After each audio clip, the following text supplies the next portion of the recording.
Hey, it's Freiburger here. This is just a quick iPhone video to show you some technical details on my 81 Jeep Scrambler. People are always asking me about this thing. I haven't had it this free in the driveway, cleared out from a bunch of garbage in a long time, so I thought I would just show you some stuff. Check it out.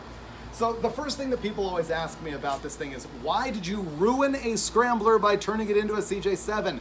Because most people know this vehicle and know that it's been shortened up quite a bit, but here's the deal. The wheelbase is still 104 inches. It's just the body that has been shortened.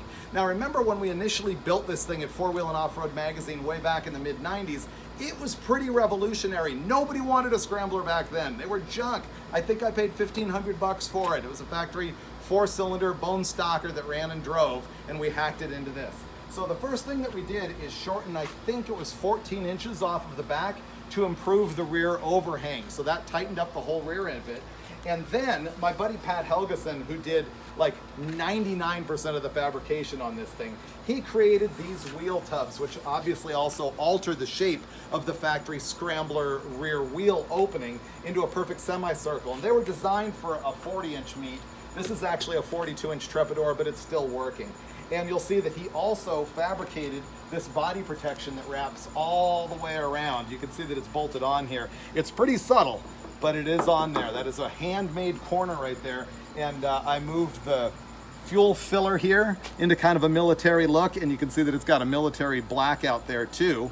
And check it out, there's stickers. You can buy stickers of this thing at shop.davidfreiburger.com. There's also t-shirts. I'm derailing just a little bit from the body mods because I was going to show you this Curry swing out tire bumper that we modified to fit the Scrambler.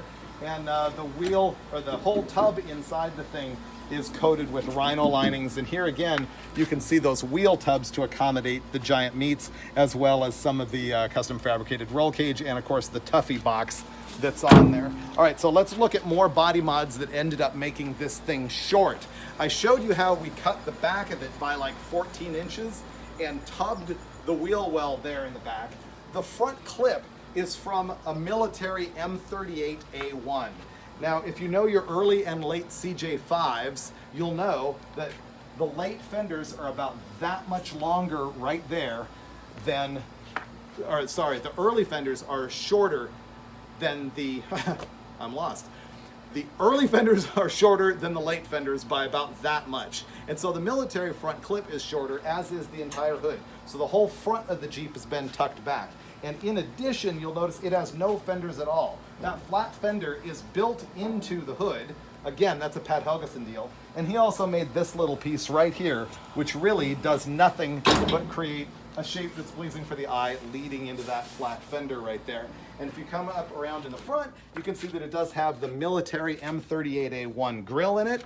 These are the military headlights. They are pulled out a little bit to accommodate the radiator with the V8 swap. Normally they would be a little bit more sunk in. It still does have the blackout lights. This entire winch mount here was custom fabricated by Pat to mount a worn 8274 winch, the original killer winch right there, and it's got hooks in it, as you can see, as well as a clevis in the middle. This thing is awesome. Now let's get into the suspension a little bit.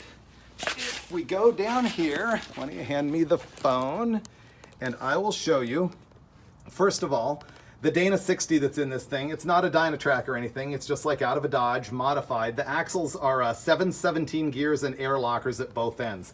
The leaf springs right here are YJ 4-inch lift springs in a spring over axle configuration. You can see that I have Mountain Off-Road Enterprises brackets right here that is a shackle reversal system. That I wouldn't do again. I would have left the shackles up front if I had this to do all over. The steering begins with an AGR box. It is plumbed for a hydraulic ram that you can see right there. And it has custom high knuckle crossover steering, as you can see right there, all with Heim joints and everything, and a custom built arm on top of the knuckle. So that is our front suspension. Another thing that's kind of a negative on this Jeep is that it is really, really heavy, because the frame all here up in the front, from here all the way back to the rear leaf spring mount, is plated to make it beefier, and so all the flex is in the suspension and not the frame. And then look at all of the layers right there on that mountain off-road shackle reversal system. So the frame is really kind of needlessly thick there. And you can see the rear mounted shackle right there, which by the way does hit the frame right there under full flex, so it's not ideal. If I had my druthers, I would take this point right here and re-drill it right at the bottom of the frame, right about there, to give myself just a little bit more lift and to take some angle out of that shackle. So looking up underneath the thing, you can see that it has got a full tummy tuck.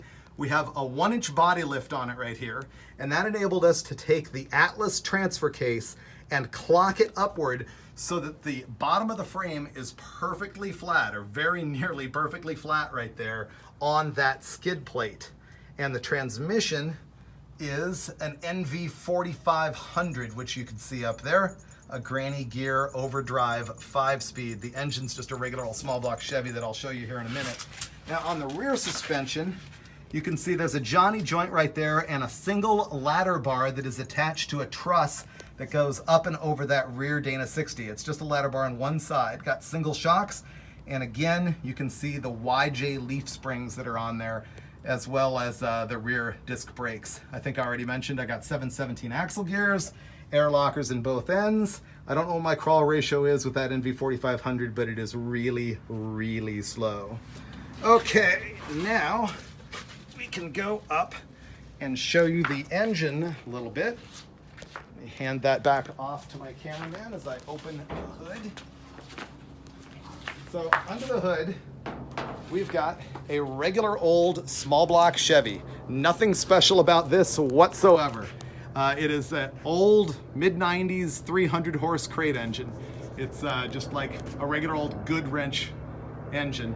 And I run it with a quadrajet. My favorite carburetor for off-roading, fires right up, has no issues whatsoever. You can see I've got a helicopter coming over right now, so hopefully you can still hear me in my low production quality video. There is my air locker compressor right there. There's my cheesy battery mount that used to be a whole lot more pro than that. It was built for a really nice Odyssey battery, but that went away a long time ago.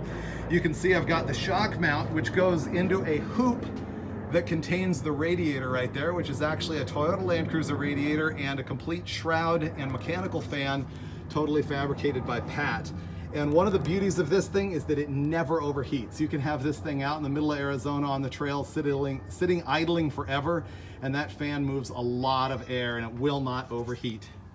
Now you can hear Zoomcat yelling in the background as I walk around here and open the door to show you the interior.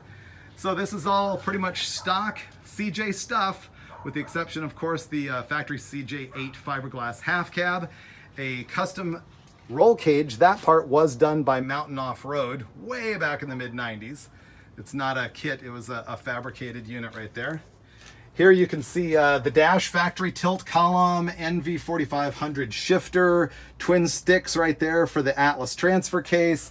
Got another Tuffy box there in the middle. And on the dash, of course, we got our lever lock, our air locker controls, and a bunch of magnets that tell you all the states that this thing has been four-wheeling in.